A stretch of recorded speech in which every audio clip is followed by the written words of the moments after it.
Morning, students. Um, this is yet another lesson for history, and we are to have a continuation of our topic that we covered the other time.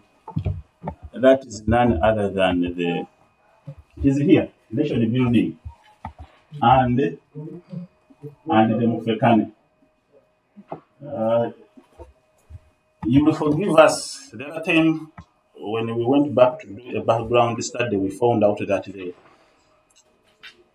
the voice wasn't so well because we captured the lesson in a room that wasn't so conducive and it had a lot of echo. So I'm going to do a recap.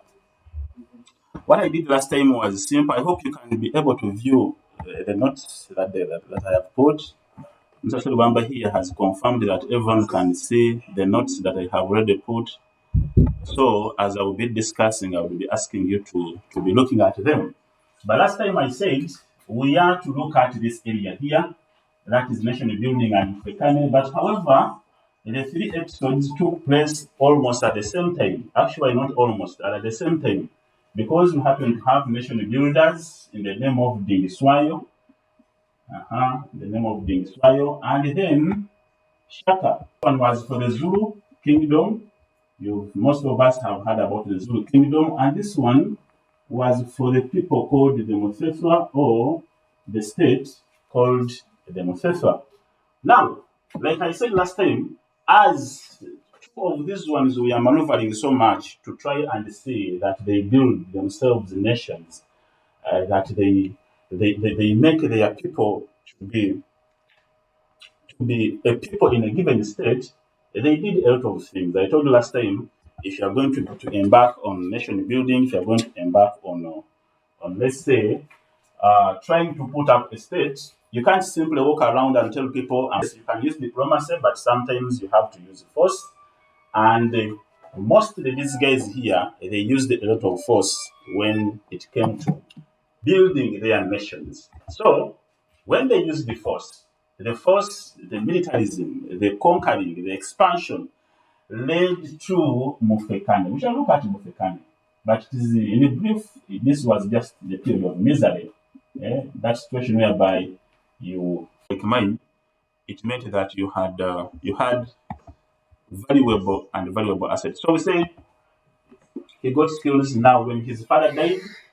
He came back to the Moseswa, killed his brother, and then he became the king of the Moseswa. Now, what is important is that, and where we have a connectivity between Dingiswayo and Shaka. When Dingiswayo became the king of the Moseswa, he made other chiefdoms, he made other people, like the Zulu. When we talk about the Moseswa, the Zulu, these are all what we call Nguni speakers in South Africa. The Nguni people. And the Nguni people are none other than a group from the Bantu ethnicity. We had the Ndwandwe, we had the Zulu, we had the Moseswa, we had the Zwide, among other societies. They were different, but those that were prominent in those days were the Moseswa and the Zulu. Now, the Dingiswayo takes over the kingdom of the Moseswa. But again, because he was the most powerful at the time, he made the Zulu. It was by then a chiefdom, not a kingdom. It was just a simple group of people with many independent clans. But he made them to be just a tributary state. You can call it a tributary state. We have tributary states. When you talk about tributary states, we can talk about, if I can give an example of Uganda here, in those days, we happen to have Uganda Kingdom. When Uganda became powerful, she made states like Busoga tributary states. And when we talk about tributary states, it simply implies that these states are there to pay. They pay some, you can call them gifts, you can call them valuable items, In Uganda, they call them Amakula. They always report to the leading kingdom such that they show their allegiance. So now when Dingiswayo became the king of the Museso, he made the Zulu a tributary state.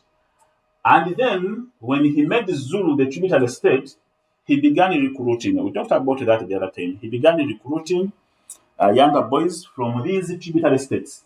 They didn't only pay gifts to Dingiswayo, but again, he could also entertain, he could also get gifts from the states, and above all, he could recruit, Dingiswayo could recruit energetic, talented younger boys from the conquered states. Now, one of the boys that were recruited was none other than Shaka the Bastard. Look at why he was called Shaka the Bastard. He recruited many, but the most prominent of those boys, he recruited Shaka the Bastard. And then he told him, because remember he had learned a lot from Cohen in terms of using different weaponry, in terms of using the gun, in terms of military science. But most importantly, he introduced Shaka to what we call the age regiment system. There are times we talk about the age regiment system. This is whereby he was grouping different warriors, he was grouping different boys, putting them into, when he was making his army, he could identify his army based on the age of a given category of boys. So if we say, like, these are 15-year-old boys, he would make a regiment for them. And they would be distinguished that these are 15-year-old boys, these are 20-year-old boys. This regiment is of guys beyond, above 25 years. Now that was very easy for him to, first of all, motivate his army, and second of all, try to identify talent and capable leaders from different regiments. Now, when he recruited Shaka, who was the son of Senganga Kona, the chief of the Zulu, but Shaka had been abandoned on grounds we shall come to look at, he recruited him and introduced him to age regiments. Okay? Now, Shaka got the art of age regiments and then the military science, and he used these to help himself build what we call a strong Zulu state. Therefore, we can say if Shaka was really so much devastating, if really was, he contributed a lot to the escalation of what we call Mufekane, that led to the misery and suffering of many people in South Africa, we can say that Dingiswayo indeed helped in creating a monster in South Africa in the name of Shaka. We looked at Dingiswayo the other time. We discussed the problems he faced, and then we discussed his career and achievements. We said among the achievements were that he, first of all, the age regiments, that was an achievement. Created himself a very big kingdom of 200 square miles, among others. Okay. Now, today we are going to. That was just a recap of what transpired in last time's lesson. Today we are going to look at the second nation builder. We are done with the first nation builder in the name of Dingiswayo. Now we are going to look at the second nation builder. Ideally, the second nation builder was the most profound, and his reputation precedes and has been written in many books. You cannot talk about African history, even when you are a professor at Harvard and even Oxford University. You can't say that you have studied much about African history when you haven't looked at the contribution of a guy called Shaka. You can leave out many others, but this Shaka's legacy, especially in the building of the Zulu kingdom, will always be remembered and has been exhaustively recorded in many books of history. Now, we are going to look at Shaka as another nation builder, but before that, I want also to remind you this, that by the time we looked at Mufekane as being a period of misery, we say that these two caused the Mufekane, which is misery, and now, because of the misery, there are those who said we shall not give up. Eh?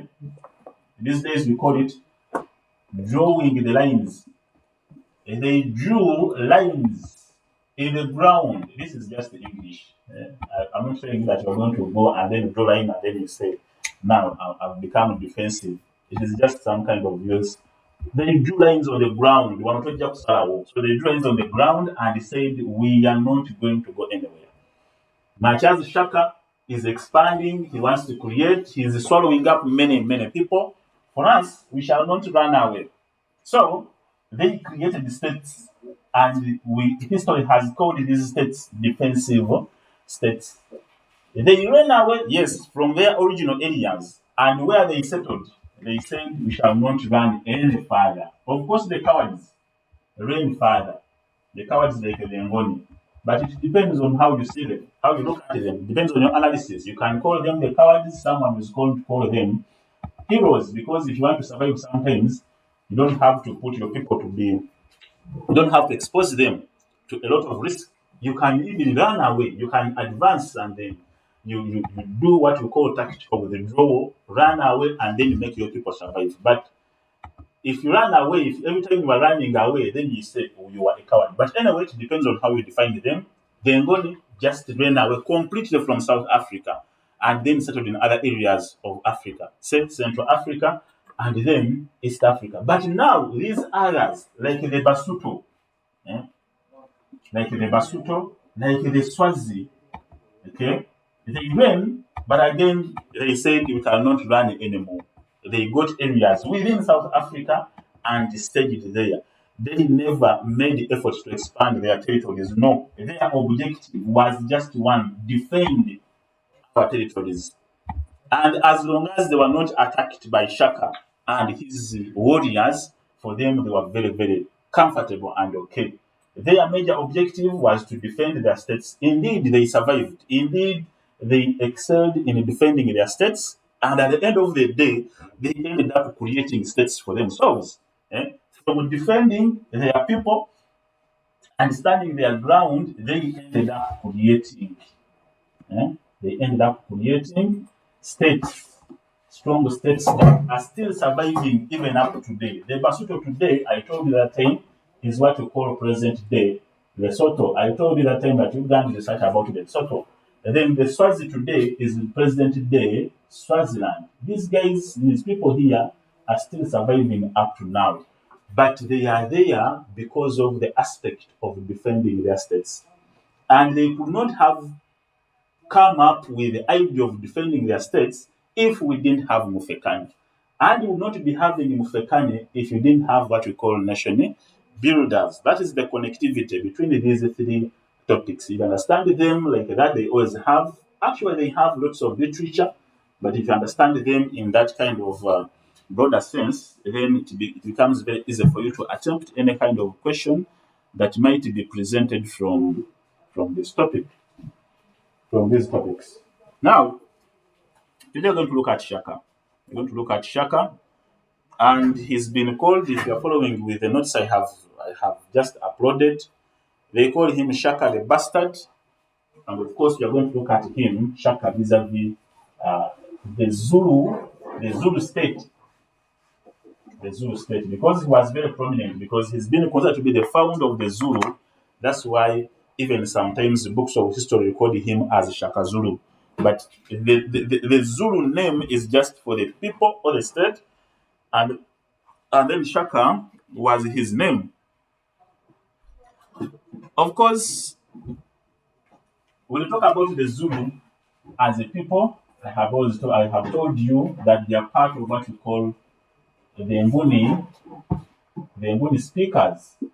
And these are none other than the Bantu. When we are describing the Bantu in South Africa, starting with these topics, South Africa and East Africa, we say the Bantu is an ethnic group of people that always have the term Ntu in their languages. Ideally, if you've been to South Africa, some of you have been there, or if you will go there sometime, you would be hearing that kind of Ntu in most of the language, most of speakers in South Africa. So, the Zulu were part of the Nguni speakers, and before the rise of Shaka, because we have said they were given prominence, they were given precedence, especially by the rise of the guy called Shaka. Before the rise of Shaka, the Zulu were simply a very big group of people, but we were living in clans.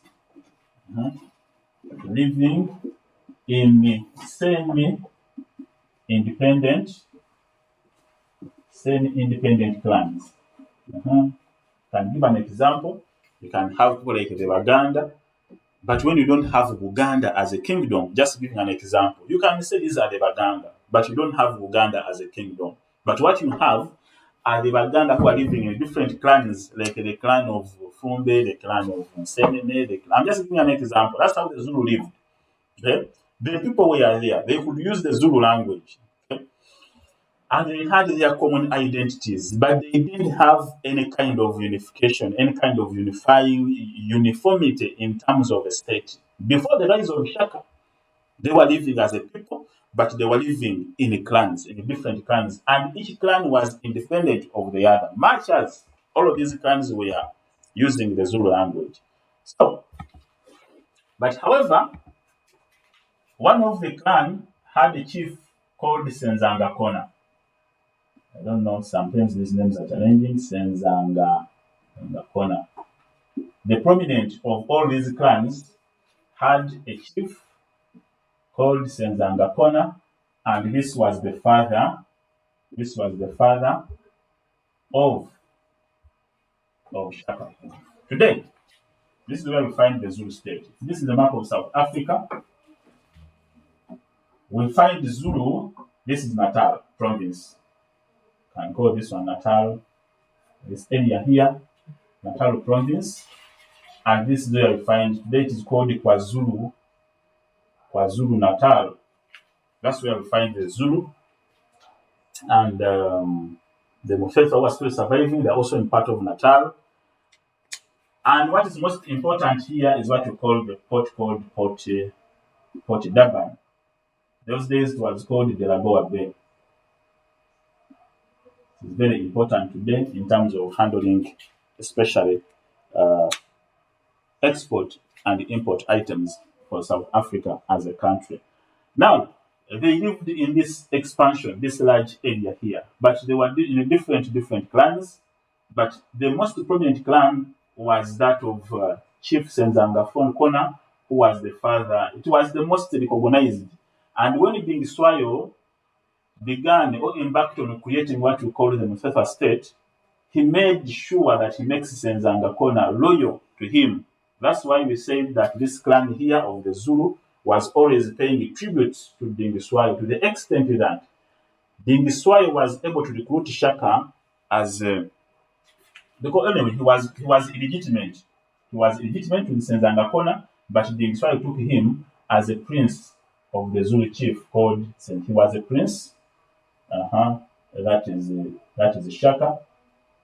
He recruited him on that ground, especially that with the idea that he was going to, when he had recruited Shaka, he was going to be having many or a number of Zulu people being loyal to him. Now, that's how Shaka became a recruit into the Dingiswayo's army, and then we say that before that the Zulu were living in different clans, but when Shaka came up, we happen to have what we call the Zulu state. Now, when you look at Shaka, he's called the bastard. When you take a look at your notes here, I said there exist many small communities called the clans in Zululand and neighboring communities. The Zulu were one of the Nguni-speaking clans. I have talked about that. And he says here it is likely that there were about 200 clans in the present-day Zululand and Natal. I've talked about that. There were many, but although small and weak, each clan was independent. I have told you also about that. During the first 2 decades and 9th century, small point communities were joined together to form large ones. The Zulu kingdom was among them. So the origin of the Zulu is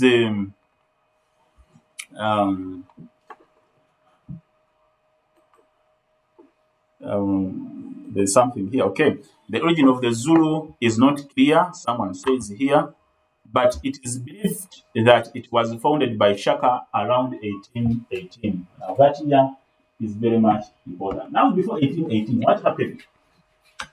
Now, Because we are going to be talking about, when you talk about Shaka, you can't leave out Dingiswayo. Ideally, when I try to analyze the aspect of Dingiswayo being called one of the nation builders, it is because the historians want to bring out the fact that Dingiswayo created Shaka. You can't talk about Shaka if you don't have Dingiswayo. Now, what happened in terms when it came to creating what you call a Zulu nation? Dingiswayo was killed by Zwide warriors. Zwide warriors. Zwide was the leader of a people called the Ndwandwe. Eh? Don't get confused by these names. These were the people, and this was the chief of the Ndwandwe. And still, the Ndwandwe are Nguni speakers. Therefore, they are also part of the Bantu in South Africa. Now, Zwide was killed by the Zwide. Dingiswayo was killed by Zwide warriors. At the same time, before he was killed, Senzanga Kona had died, and therefore he left the Zulu throne a bit vacant. But however, before that, they had appointed a prince called Seguna to succeed his father, Senzanga Kona. Now, Seguna briefly became the chief of the Zulu. Briefly became a chief of the Zulu as Shaka was away with the Dingiswayo. But however, some people even say that it was Shaka who betrayed the Dingiswayo to the extent that he was even killed. Some books have it like that. Of course, if you are power hungry, you can do anything. You can even kill your father. You know what happened with the Dingiswayo? He wanted to kill his father to become the king. So I think it is very true that Shaka connived with the Zwide warriors and they killed the Dingiswayo. Because by then, Dingiswayo was he was the most powerful chief king around. These others, according to Shaka and according to the skills he had, he could easily maneuver against them and then make them to accept his rule as the king of the Zulu. Now, having said that, Senzanga Kona dies, then Seguna, the brother of Shaka, that is half brother of Shaka, becomes the chief of the Zulu. But the other side, Dingiswayo is also killed. No. Before Dingiswayo was killed, he had promised to Shaka that I'm going to help you claim the throne. Actually, Dingiswayo lived up to his kind of a promise. He helped Shaka. Shaka attacked Seguna, killed him, and therefore Shaka became, in 1817, Shaka became the paramount chief of the Zulu kingdom. Now, not kingdom, the Zulu chiefdom. By then, it was still a chiefdom. Okay, he had not created himself an empire, or he had not created himself. So he created. So, paramount chief of the Zulu chiefdom. Now, this is where the conspiracy. This is where I believe in the conspiracy that when the Swahili helped him become the paramount chief of the Zulu chiefdom, this is where I come to believe the conspiracy that he might have connived with the Zwide warriors, and then they killed what? Dingiswayo. Now, the moment Dingiswayo was killed, what Shaka did, and what it makes my conspiracy to believe in the conspiracy theory is that the moment Dingiswayo was killed, Shaka, when he was embarking on creating and expanding his kingdom, he began with the Mutheswa. Immediately, he killed the success of Dingiswayo and then swallowed up the Mutheswa and became a part of the Zulu what? Now, that was the beginning. That was in 1818, and that was the beginning of expanding and creating himself a very big kingdom. Members, you are free to ask any question. I can see questions here. If you have any question, you can send it, and by typing you can type in and ask a question, because I have a platform here where I can see if there is any query that you have or any comment. You are free to write in. So now he begins expanding his kingdom and creating himself a state when he killed Dingiswayo. And remember, I've told you Dingiswayo had made this man here. So that is the art of being a politician. That is the art of being a leader. If you're going to be a leader, you have to undertake a number of sacrifices such that you can survive and then you can achieve your objectives as a paramount leader. Some people have to lose their heads. Sometimes I hear this guy called Tamale Mirondi that Museveni should leave some should make some heads roll. You make some heads roll. You separate them from some bodies or individuals, and then you can help out to build yourself a nation and then help your people. Now, Shaka embarked on expanding and building. So the first step he made was to swallow up the Muthetwa, and then he began expanding, fighting wars of expansion, and his wars of expansion bred none other than what we call the Mofekane period. But they call him the bastard. I want to address that briefly. He's called the bastard because Shaka, they say here, was born unwanted in about 1783 in a chiefly family to Senzangakona, chief of the Zulu. He was born unwanted, and because he was unwanted, that's why he was called the bastard. And why was he unwanted? Just the simple reason. No, it cannot be simple because to them it was very strong and profound. Unwanted because his father was uncircumcised. He was born before his father was circumcised, actually. That is the reason as to why before his father was circumcised. Now, because of this precedence, the Zulu people who were under the chieftains of Senzangakona branded him as an illegitimate son. And that's why books of history have it that they call him Shaka the what? The bastard. However, because of that kind of status that was accorded to him right from childhood, they lived a very hard life with his mother called Nande. That's why when we shall be something about him, shall see. He loved his mother so much.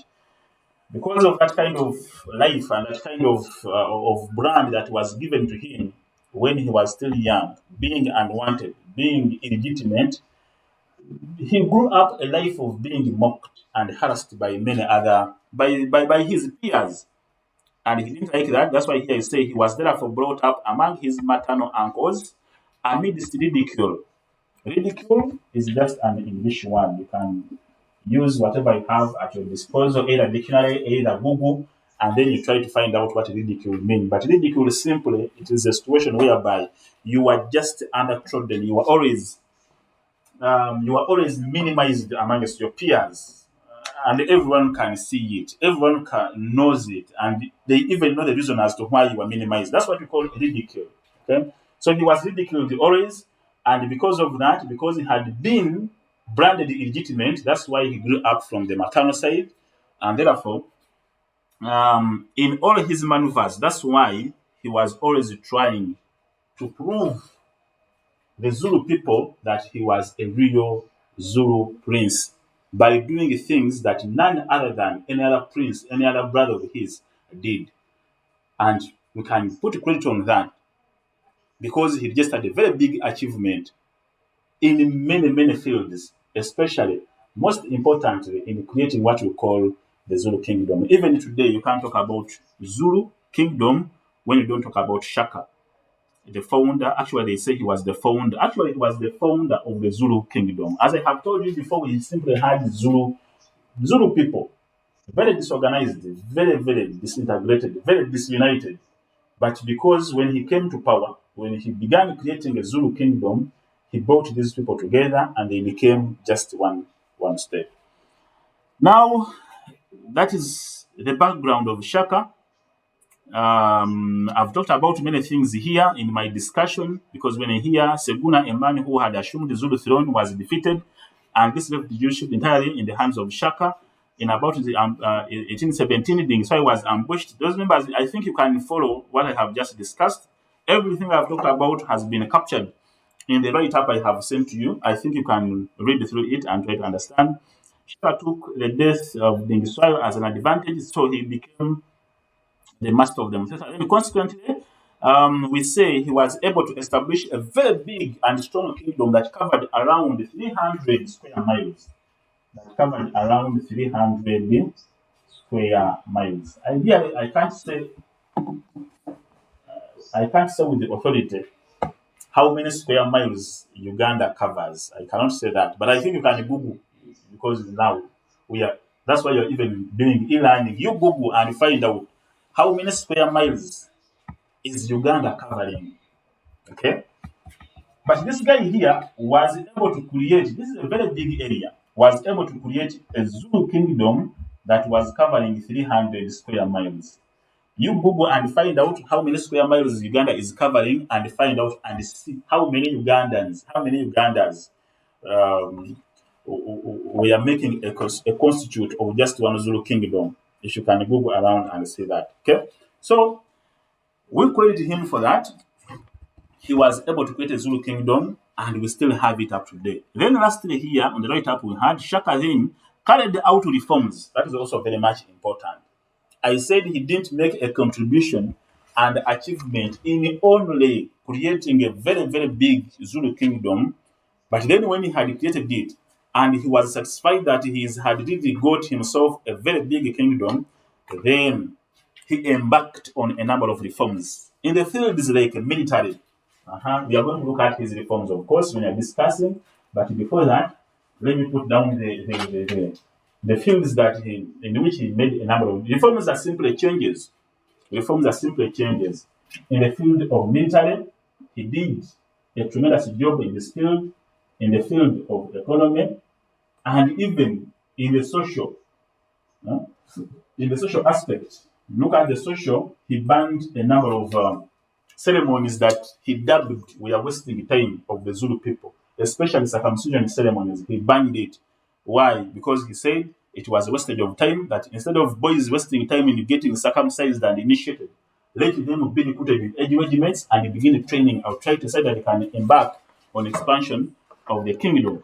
Now, that is the background of the Zulu kingdom. And then, if you can go up here, there is a question. What was the origin of the Zulu state? Explain the origins of the Zulu state. There are two questions, but they call for the same information. What was the origin of the Zulu state? You have to make sure you let the examiner interface with the information we have put down there. You simply have to customize this information. You don't have even to cram it. You customize it, and then you write it in your own way. Because I know there are some people who really cram. They cram so much. You want to cram each and every word that has been put in the right up here. No. You simply try to make harmony with the information that I have given to you, and then you try to present it in your own way, as long as you have facts in your presentations. So, what was the origin of the Zulu kingdom? We make use of whatever we have discussed here, and then we try to bring out really the origin of the Zulu state. Then, after discussing that, we embark, and now we had created the Zulu state. Remember, I told you that before that he didn't have a Zulu state. They were just simple Zulu clans, very scattered, very disorganized, and disjointed. Now, when he was done with bringing them together and really incorporating, capturing some neighboring societies and making them part of the Zulu kingdom, he embarked, because that is not enough. Creating a nation and maintaining a nation are two different aspects. You can create a nation, you can have the art of creating it, but then you fail to have the art of maintaining it. That's what has been happening with the different African countries that have got independence. For example, we can talk about South Sudan today. These guys were successful in creating themselves a state which is called South Sudan. Currently, they were very successful. They were led by Garang and what have you, and his other generals like Riek Machar and Salva Kiir. They created South Sudan as a state, as a nation, and it became independent. Very much recently, it became independent. But now they are grappling, and I think they are still failing to maintain the state they did what? They create. Because those are very two different, because they are very two different aspects. In the failure of maintaining that state, what do I mean? That's why you are having many wars in South Sudan. Civil wars, they are there. That's why they are living a life of lawlessness. Okay? You can't have security when you are in South Sudan. At the moment you say anything bad about a South Sudanese, you can earn yourself a bullet in the head immediately. So that such kind of a state means that it is somehow a failing state. So creating a state and then maintaining it, they are two different aspects. Now, from creating a state or from discussing the origins of the Zulu state, then we come to the maintenance. Because we said one of his contributions was that he embarked on reforms in different aspects: military, economic, politics, and social way of life, or rearranged each and everything such that the Zulu nation could be described as a true Zulu kingdom that had a fora, that had a number of aspects to follow in daily life in terms of military, in terms of economy, in terms of social aspect, and in terms of politics. That's why we come to look at the way of life of the Zulu state. The way of life means that the contribution of the way of life of the Zulu people was highly a contribution of Shaka because most of whatever was done in the field of military in the Zulu kingdom, economy, social, and even politics, okay, was a dictation of Shaka. It was done because Shaka willed it to be done that way. Okay. When he said, I give an example in the social perspective, when he said, I don't want circumcision anymore, it became a law in the social norm that there was no more circumcision.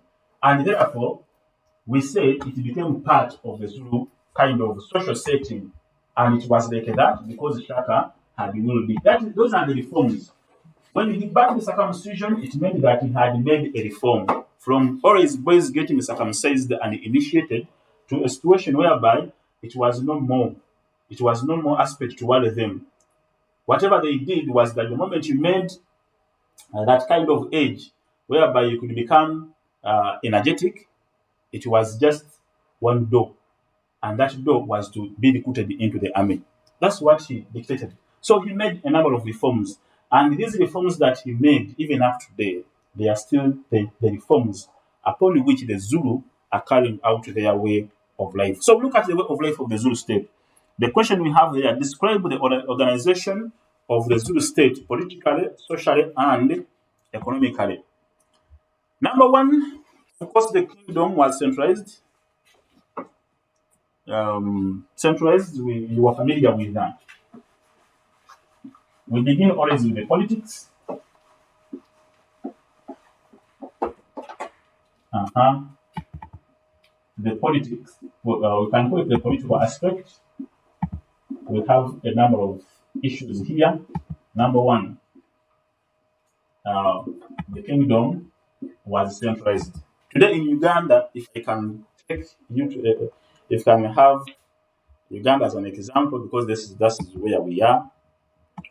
Our system is a system of decentralization. Uh-huh. Decentralization. I'll not go deep into this, but I'll just tell you why. But the system was like in many other kingdoms and societies, like in Uganda, the political system was centralized, meaning that um, everything was controlled by the king. Everything in the kingdom was controlled by the one, by the king.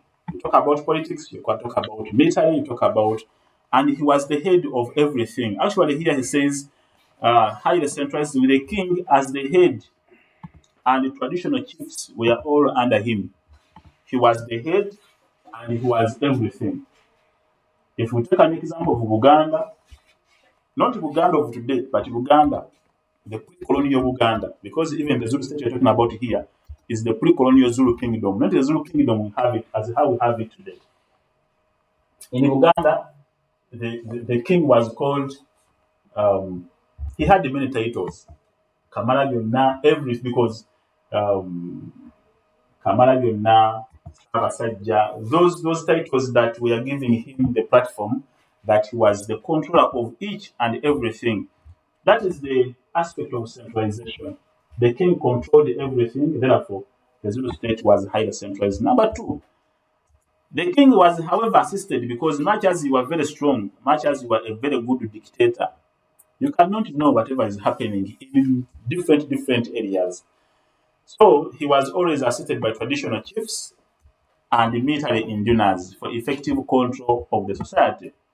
Military indunas, these were his generals. Military indunas. Induna in Zulu means a chief.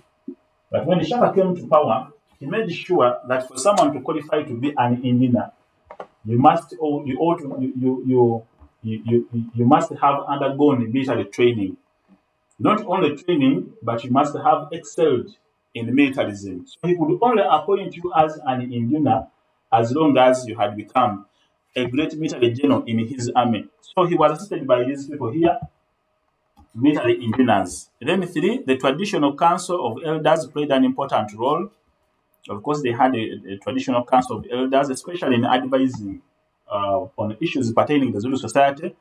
But we say here, when Shaka became the king of the Zulu, their role declined. For him, he very much depended on the advice of the indunas, the people he had appointed himself. That's why when he became king, the council of elders, the council of elders role declined because he ignored them. Just elders. They didn't have anything more than that. These indunas were at times elders, and at the same time they had military skills.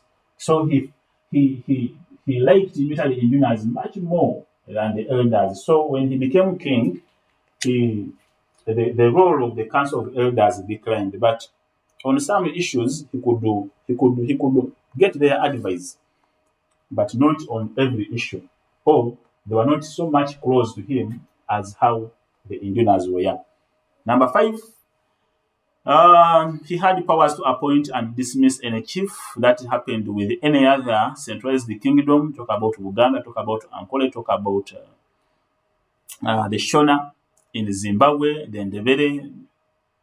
Everywhere in Africa where we had a centralized king, centralized kind of kingdom, the king had all the powers to appoint and then dismiss at will, because they even had the powers over life of their subjects. Zulu kingdom had a strong standing army, of course, with the contribution of Shaka.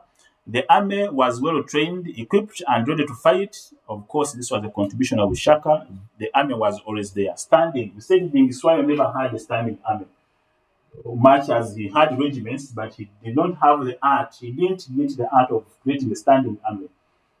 He had grouped his warriors in regiments. In time of any threat, he could just call upon. But when Shaka, because he had spent that time with Dingiswayo, I think he had realized the weakness of Dingiswayo, and he made his army standing army. Not like a standing always when you are standing, but the army, it means standing army means that the army was always there, and its major objective was to execute military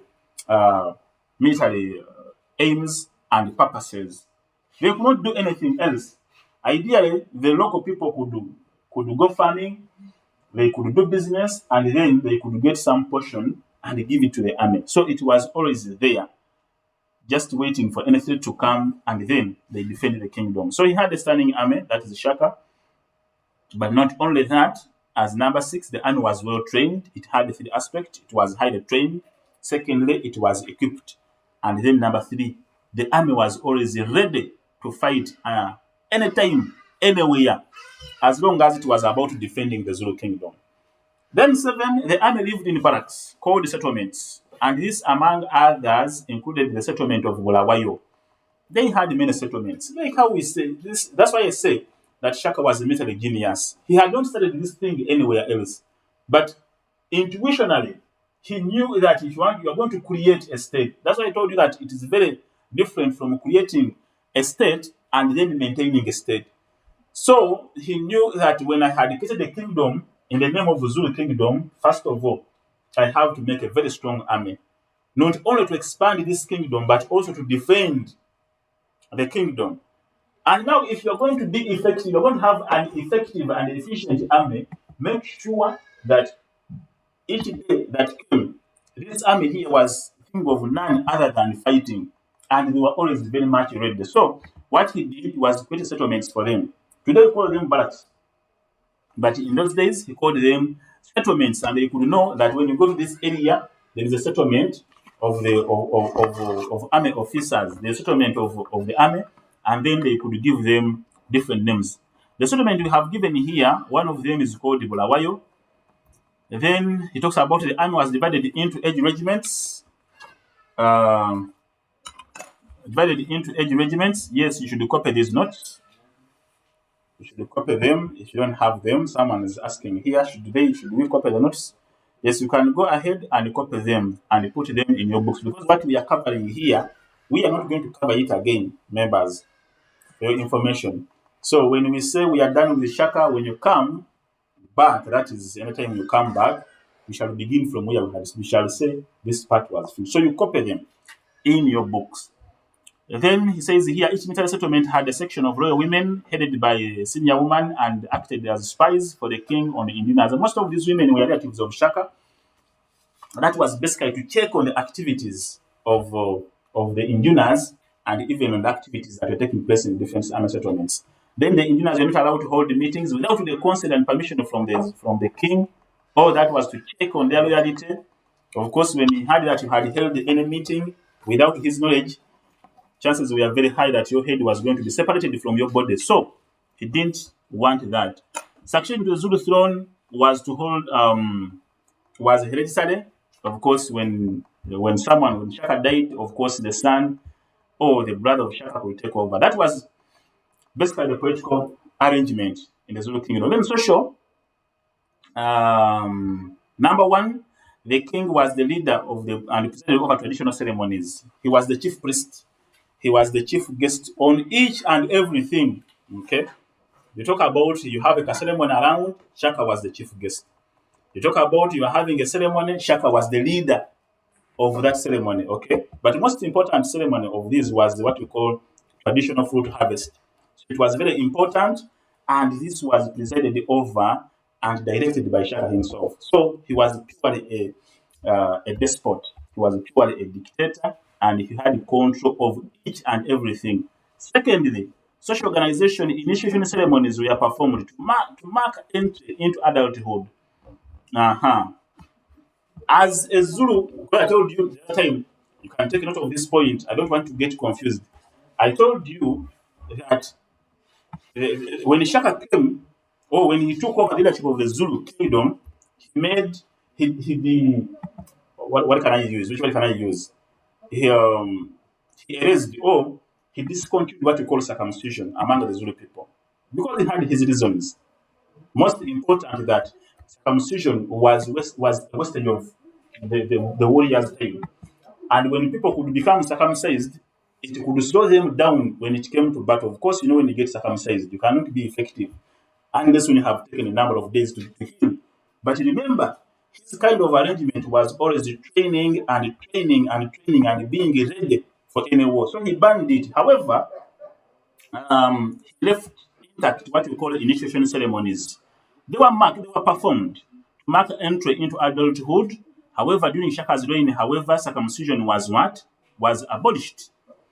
Then marriage was restricted until one served in the army for the period of 40 years. Now, these are some of the outstanding kind of points, members, you can give when you're talking about the organization of the Zulu kingdom. First of all, the king presided over all ceremonies, traditional ceremonies, and the most important of all these ceremonies was traditional fruit harvest.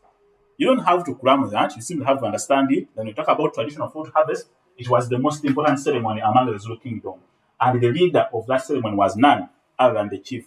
When you talk about traditional ceremonies, but then you say circumcision was abolished by Shaka.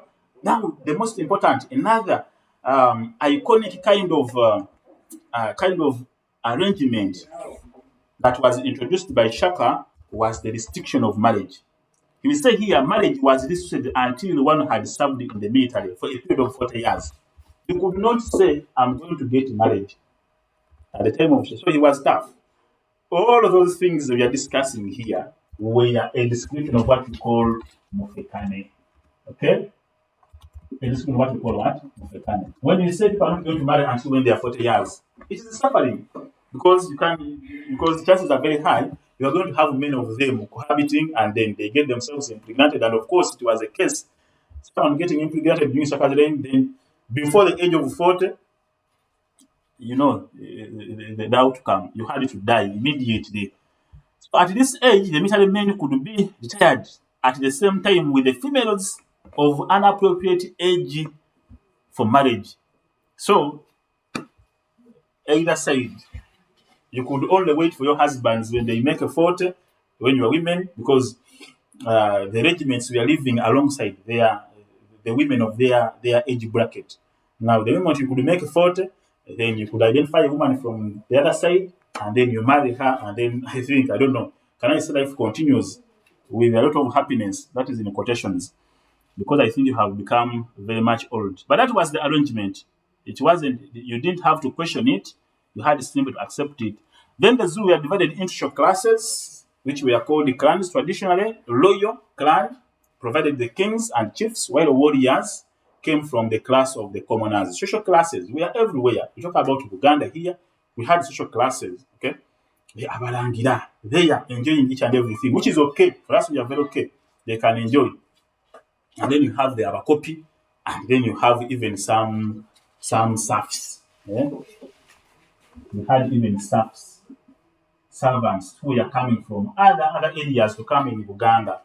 And then this one, when they came here around here, they could do things like Kusaka. They till the ground, and then the reward was just giving them some food and some accommodation. So classes were there among the Zulu, and then talk about the royal clan, the royal class, and then the class of the commoners. And then there was Zulu worshipped their gods, and most important was the god of war. The king controlled all social affairs and so on. And polygamy was common among the Zulu. Then economic organization, we'll go to that. I think I'm running out of time. Economically, the kingdom was highly centralized. Okay, all means of livelihood belonged to the king. Hey. So whatever was happening here was also happening somewhere else. Everything was controlled by. You could not say I'm owning land as who. All land belonged to the king amongst the Zulu. All trade transactions, all trade arrangements were always controlled and had to be known by the king. So the king was the giver. That's the dish they're giving him here. He was the giver and he was the taker. He could decide that you take this, or he could take from you anything he wanted. So possessions in the Zulu kingdoms, in terms of items, in terms of land, in terms of resources, we are all in the hands of the king. Young boys captured by the Zulu army looked after the captured cattle. Because when we talk about keeping cattle, it is an economic activity. So who did the looking after these captured cattle? They were the captured boys from different societies. Okay, then the girls and young women captured by the Zulu worked on agriculture fields, while the old were put to death. This man wasn't joking. When you could capture young girls and women, then you were very lucky. If you are captured young, you could simply go and work as a beast of burden on fields of the Zulu people. But when you are very old, they didn't have their resources to waste, especially food on you. You could simply earn your death there and then they continue with life.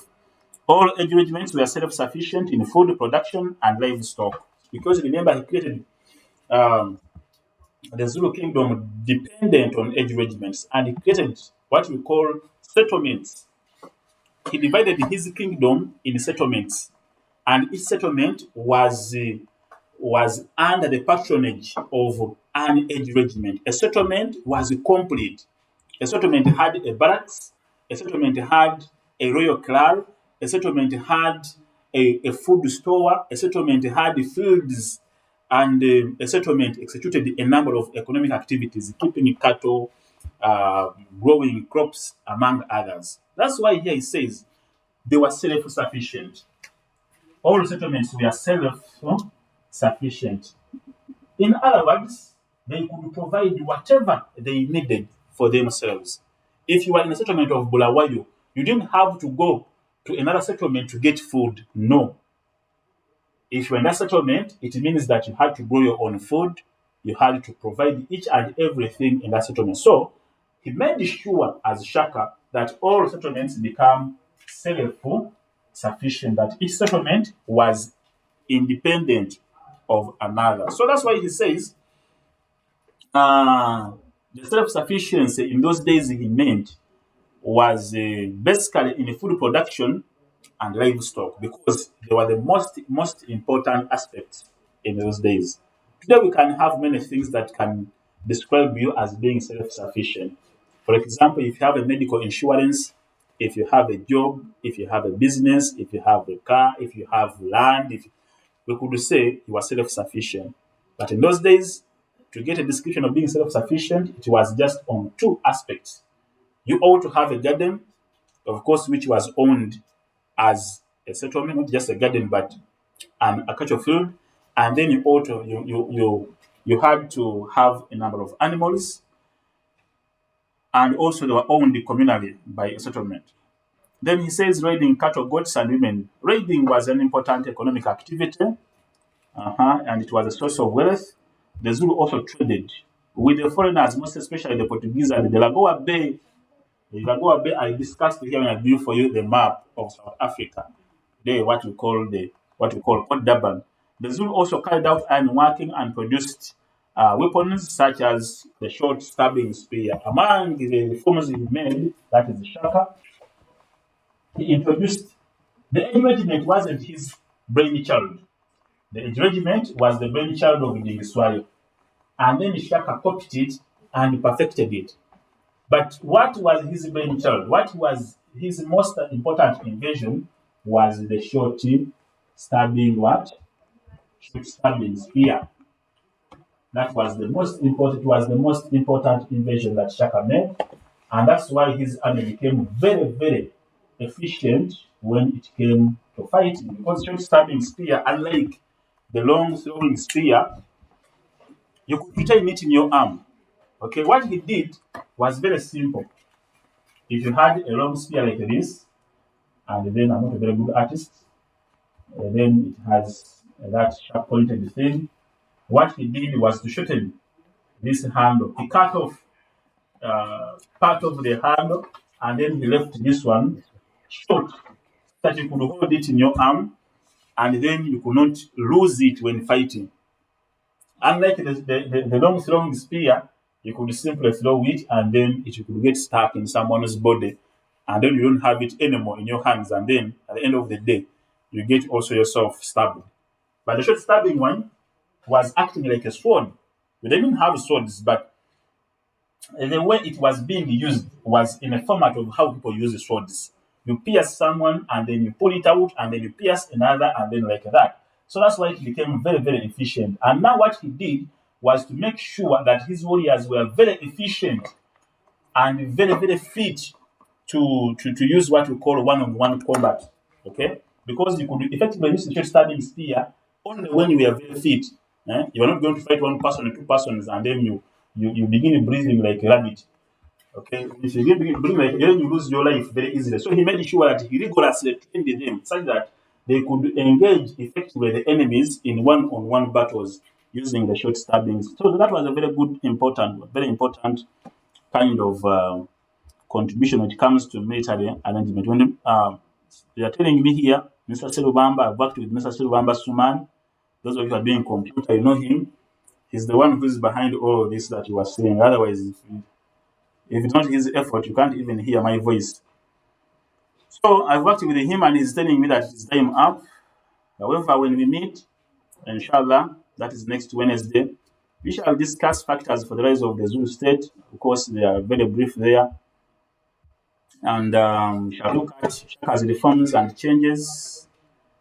These were none other than his achievements. We shall look at them. They are very important and there are many. And then,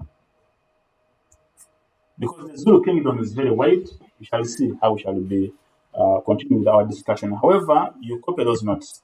It's very important that when we are discussing here, you have somewhere to look at so that we are at par in our discussion. Otherwise, I thank you for attending. I don't know how many have had Mr. Silubamba, how many have been there.